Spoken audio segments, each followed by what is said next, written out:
Welcome back, true believers and spectacular Spidey fans all over, and this is another Spider-Man PS4 related video, and this one you have probably already figured out by now, because again, we are smart Spider-Man fans, we know exactly how video games work, we know exactly how Spider-Man games work, and we can tell the difference between a CGI cutscene and gameplay. And again, I cannot point this out enough, the Spider-Man PS4 trailer that was shown at E3 was all gameplay / in-engine footage. The majority of it was gameplay, including the parkour scene in the cafe. That would be gameplay.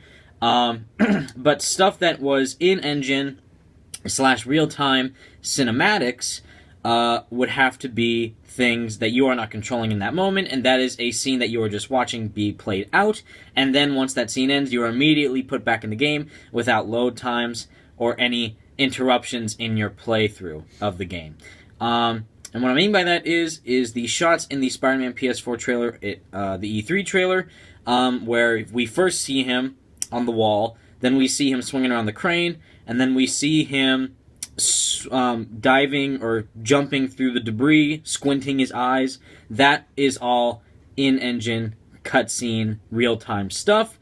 And everything else, where he was swinging, fighting those guys, fighting on top of the truck, trying to parkour through the cafe, that was all gameplay.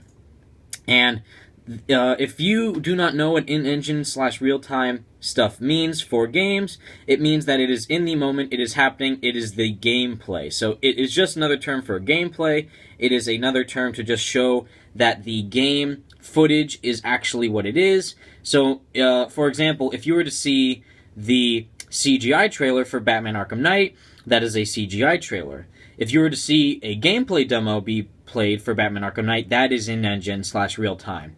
And what that means is that the Spider-Man PS4 Pro clip that we saw, the 30-second clip of Spider-Man PS4, that is not a CGI cutscene, that is not a cutscene in general, that is gameplay, that is what the city looks like when you are just doing an idle animation. And if you don't know what an idle animation is, think back to the Ultimate Spider-Man game, where if you just stand still, Spider-Man will just look around for a bit, and then he will actually start to stretch, which was one of my favorite things about the Ultimate Spider-Man game, where even if you just stand still, do absolutely nothing, don't even touch any buttons, Spider-Man will start to look around the city and also start stretching his arms and his legs. And that is really cool, and that is what was being shown at the PS4 Pro clip. It was just seeing the city be the city, having people doing what they were doing, going about their day, getting out of cabs, getting into cabs, going across the street, walking on the street, talking on their phones, cars moving around the street,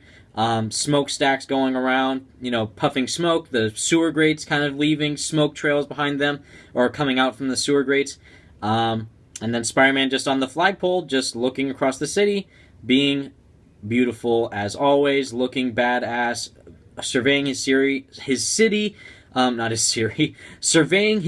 trying to make sure that it is safe. And what I mean by this is that if you think it's a cutscene, sure, the pan-up shot is not you controlling the city or the camera.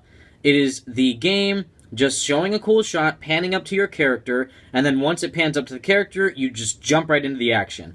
The best way I can make a continuation to this, or a connection to this, is the scene in Batman Arkham Knight, where, spoiler alert, Jason Todd reveals himself as Arkham Knight, and then they are having a conversation. Batman and the Arkham Knight are having a conversation when Batman is trying to free Jim Gordon, and right when Jason Todd is about to shoot Batman, Batman punches the gun away from him and headbutts him. Then Jason Todd kind of goes a little berserk, and then he rips off the Arkham Knight mask and puts on his Red Hood mask, and then he grapples away. The camera pans right back to Batman, and then boom, you're playing right again. No load times, no, little black screen, then back to the gameplay. It was all seamless, thorough, fluid gameplay, in-engine / real-time stuff. Same thing with GTA 5. GTA 5, you drove to a location, you started a mission, you saw a little cool cutscene, which was how the game looked. After that cutscene was over, it went to the character that you were going to control, like Trevor, Michael, or Franklin, and then you just started to walk, the character started to automatically walk away from the mission point, which then led you to then control the character seamlessly. And then everything else popped up, like the HUD popped back up, like the mission objective, the mini-map, your health bar and stuff. So all that stuff popped back up. Same thing with Batman Arkham Knight. Everything popped back up on the screen.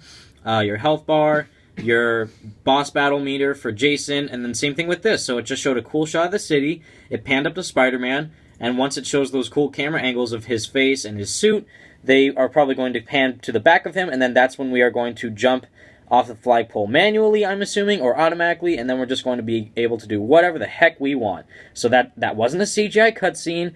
Again, that wasn't a normal cutscene. There's not going to be any loading times, as far as I know, because when it comes to this type of game, with what they have so far and what they've been showing, it definitely seems like it's going to have the Arkham Knight style of gameplay, meaning that, like, we're going to go to a mission, go over to the waypoint, start the mission seamlessly without loading a screen, and then end the mission seamlessly without loading a screen, and go back right into the city to do whatever the heck we want by driving around the Batmobile, gliding, beating up bad guys. Same thing with this. We're going to be able to parkour, be able to web swing, wall crawl, be Peter maybe, do whatever we want, and do everything a spider can.